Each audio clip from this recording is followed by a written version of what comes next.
Turabasuhuje kandi tubahaye ikaze kwiteganyagihe mugiye kugezwaho na Alphonsine Musanganire mukamwariteguriwe na Meteo Rwanda. Iteganyagihe turi babwire niryo ku itariki ya 17 Werurwe 2023. Dusubiye inyuma gato ariko turareba ibyaranze ikirere cyo kuri itariki ya 16. Kuri itariki rero ahenshi mu gihugu habonetse imvura mu masaha y'urukerera ndetse ku masaha yo ku gicamunsi nta mvura yabonetse mu bice byinshi by'igihugu. Naho ku munsi w'ejo ku masaha yo ku gicamunsi umuyaga n'ubundi uzaba uri hagati ya °C 3 ku isegonda, kazaba ari umuyaga uringaniye ndetse ufite icyerekezo cy'uburasirazuba ugana mu burengerazuba. Ibice byinshi rero ku masaha yo ku gicamunsi bizabona imvura. Reka turebe kuva mu gitondo. Ku masaha mu gitondo mu ntara y'amajyepfo nta mvura duteganya mu turere twaho twose. Ahazagaragara igipimo cy'ubushyuhe kizaba ari kigereranyije n'ibindi ni °C 14 mu turere twinshi ndetse hakazaba hakonje ugereranyije n'ahandi nko mu ntara y'Iburasirazuba. Hateganyijwe ko mu ntara y'Iburengerazuba naho igipimo cy'ubushyuhe kizaba kiri hagati ya °C 12 na °C 17, naho nta mvura hateganyijwe ku masaha ya mu gitondo. Mu majyaruguru hateganyijwe naho igipimo cy'ubushyuhe kizaba kiri hagati ya °C 12 na °C 14.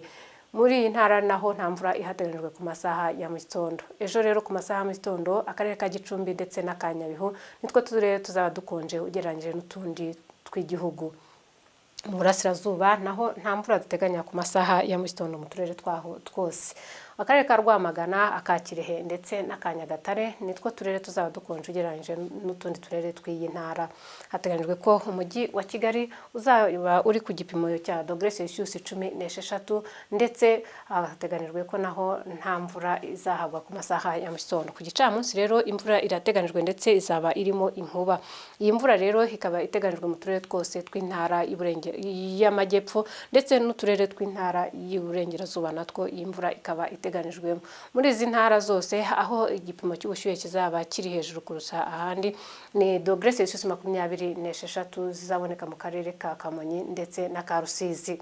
Hateganyijwe ko mu ntara y'amajyaruguru naho hazaboneka imvura izumvikanamo inkuba ku masaha yo ku gicamunsi, kimwe no mu ntara y'Iburasirazuba naho iyi mvura izumvikanamo inkuba ikaba iteganijwe ku masaha y'igicamunsi.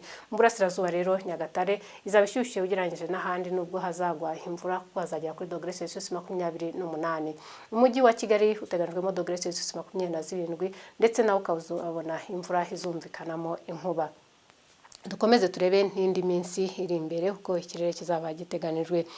Kuva ku itariki ya 17 kugeza ku itariki ya 19 turakomeza guteganya imvura mu turere twose tw'igihugu. Bivuge yuko rero dukomeje kugira ubuhehere bw'umwuka uhagije mu karere turimo bitewe n'isangano ry'imiyaga nk'uko tumaze iminsi tubibabwira, ndetse tunabibutsa yuko turi mu gihe cy'imvura cyangwa mu gihe cy'itumba aho dukomeza kubona imvura. Ejo rero izuba rizarasa saa 12:01 za mu gitondo rirenge saa 12:16 z'umugoroba. Murakoze gukurikira iteganyagihe, tubararikiye ryo ku munsi w'ejo tunabifuriza kugira umugoroba mwiza.